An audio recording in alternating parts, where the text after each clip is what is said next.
ഏവർക്കും നമസ്കാരം. എക്സലന്റ് ഇളമ്പയുടെ മറ്റൊരു ഓൺലൈൻ ക്ലാസ്സിലേക്ക് ഏവർക്കും സ്വാഗതം. നമുക്ക് ഇംഗ്ലീഷിൽ പഠിച്ചുകൊണ്ടിരിക്കുന്ന പാഠത്തിന്റെ ബാക്കി നോക്കാം.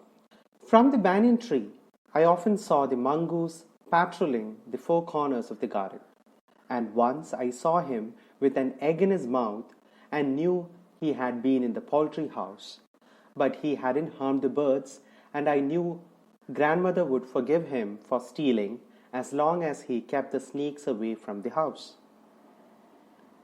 From the banyan tree, I often saw the mongoose patrolling the four corners of the garden. ഗാർഡന്റെ 4 മൂലയിലും ഈ കീരി റോന്തു ചുറ്റുന്നത് പലവട്ടം ഞാൻ ആൽമരത്തിലിരുന്ന് കണ്ടിട്ടുണ്ട്. പാട്രോളിംഗ്, റോന്തു ചുറ്റുക എന്നുള്ളതാണ്. And once I saw him with an egg in his mouth and knew he had been in the poultry house. ഒരിക്കൽ ഒരു കോഴിമുട്ടയും വായിലാക്കി വരുന്നത് കണ്ടപ്പോൾ എനിക്ക് മനസ്സിലായി ഇവൻ കോഴിക്കൂട്ടിലും സന്ദർശനം നടത്തുന്നുണ്ടെന്ന്. പോൾട്രി ഹൗസ് ആണ് Kozhikode. But he hadn't harmed the birds. എന്നാൽ അവൻ ഒരിക്കലും കോഴികളെ ആക്രമിച്ചിട്ടില്ല. And I knew grandmother would forgive him for stealing as long as he kept the snakes away from the house. പാമ്പുകളെ വീട്ടിൽ നിന്ന് അകറ്റി നിർത്തുന്നത് കൊണ്ട് അവൻ കോഴിമുട്ട മോഷ്ടിക്കുന്നത് മുത്തശ്ശി ക്ഷമിക്കുമായിരുന്നു. The banyan tree was also the setting for what we were to call the strange case of the grey squirrel and the white rat. ചാരനിറത്തിലുള്ള അണ്ണാന്റെയും വെള്ള എലിയുടെയും വിചിത്ര വിശേഷണത്തിന്റെ പശ്ചാത്തലം കൂടിയായിരുന്നു ആ ആൽമരം എന്ന് പറയാം.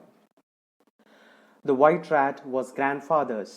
He had bought it from the bazaar for 4 annas, but I would often take it with me into the roots and branches of the old tree. വെള്ള നിറത്തിലുള്ള എലി മുത്തച്ഛൻ്റെ ആയിരുന്നു. അങ്ങാടിയിൽ നിന്ന് 4 അണയ്ക്ക് മുത്തച്ഛൻ വാങ്ങിയതാണ് അതിനെ. ഞാൻ മിക്കപ്പോഴും അതിനെ എൻ്റെ കൂടെ ആൽമരത്തിലേക്ക് കൊണ്ടുപോകാറുണ്ടായിരുന്നു. Banyan tree, where it soon struck up a friendship with one of the squirrels. അവിടെ അത് ഏതോ ഒരു അണ്ണാനുമായി സൗഹൃദത്തിലായി. They would go off together on little excursions among the branches. അവർ ആ മരച്ചില്ലകളിലൂടെ വിനോദസഞ്ചാരം പോലെ ചുറ്റിക്കറങ്ങാറും പതിവായിരുന്നു.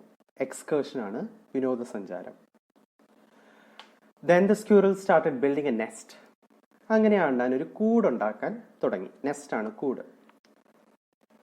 At first she tried building it in my pockets, and when I went indoors and changed my clothes, I would find straw and grass falling out. ആദ്യം അത് എൻ്റെ പോക്കറ്റിൽ കൂടുണ്ടാക്കാൻ ശ്രമിച്ചു എന്ന് എനിക്ക് മനസ്സിലായി. ഞാൻ വീട്ടിലെത്തി വസ്ത്രം മാറുമ്പോൾ എൻ്റെ പോക്കറ്റിൽ നിന്ന് പുല്ലും വൈക്കോലും എല്ലാം താഴെ വീഴുന്നത് ഞാൻ കണ്ടു.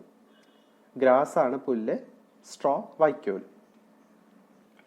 Then one day grandmother's knitting was missing. We hunted for it everywhere, but without success. അങ്ങനെ ഇരിക്കെ ഒരു ദിവസം മുത്തശ്ശിയുടെ തയ്യൽ സാമഗ്രികൾ കാണാതെയായി. നിറ്റിംഗ് ആണ് തയ്യൽ സാമഗ്രികൾ. ഞങ്ങൾ എല്ലായിടത്തും അതിനുവേണ്ടി തിരഞ്ഞെങ്കിലും വിജയം കണ്ടില്ല.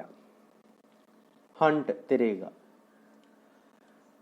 Next day I saw something glinting in the hole in the banyan tree. പിറ്റേ ദിവസം ആൽമരത്തിലെ പൊത്തിൽ എന്തോ ഒരു വസ്തു തിളങ്ങുന്നതായി ഞാൻ കണ്ടു. ഗ്ലിൻറ്റിംഗ്, തിളങ്ങുക. Going up to investigate, I saw it was the end of grandmother's steel knitting needle. മുകളിൽ കയറി പരിശോധിച്ചപ്പോൾ മുത്തശ്ശിയുടെ തയ്യൽ സൂചിയുടെ അഗ്രമായിരുന്നു ആ തിളങ്ങിയിരുന്നതെന്ന് കണ്ടെത്തി. On looking further, I discovered that the hole was crammed with knitting. കൂടുതൽ പരതിയപ്പോൾ ആ മരപ്പൊത്ത് മുഴുവൻ തയ്യൽ സാധനങ്ങൾ കൊണ്ട് നിറഞ്ഞിരിക്കുന്നതാണെന്ന് മനസ്സിലായി. And amongst the wool were 3 baby squirrels, all of them white. അതിലുണ്ടായിരുന്ന കമ്പിളിക്കൂട്ടത്തിൽ 3 അണ്ണാൻ കുഞ്ഞുങ്ങളെ കണ്ടു. എല്ലാം വെളുത്ത നിറത്തിലുള്ളതായിരുന്നു. Grandfather had never seen white squirrels before, and we gazed at them in wonder. വെളുത്ത നിറത്തിലുള്ള അണ്ണാൻ കുഞ്ഞുങ്ങളെ മുത്തച്ഛൻ പോലും ഇതിനു മുമ്പ് കണ്ടിട്ടുണ്ടായിരുന്നില്ല. ഞങ്ങളെല്ലാം അത്യത്ഭുതത്തോടെ അവയെ നോക്കി നിന്നു.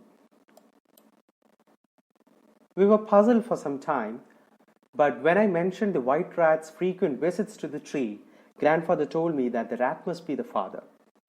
കുറച്ചു നേരത്തേക്ക് ഞങ്ങൾ ആശയക്കുഴപ്പത്തിലായിരുന്നു.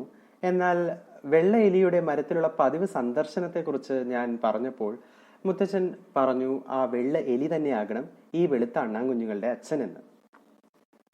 Rats and squirrels were related to each other, he said, and so it was quite possible for them to have offspring, in this case, white squirrels.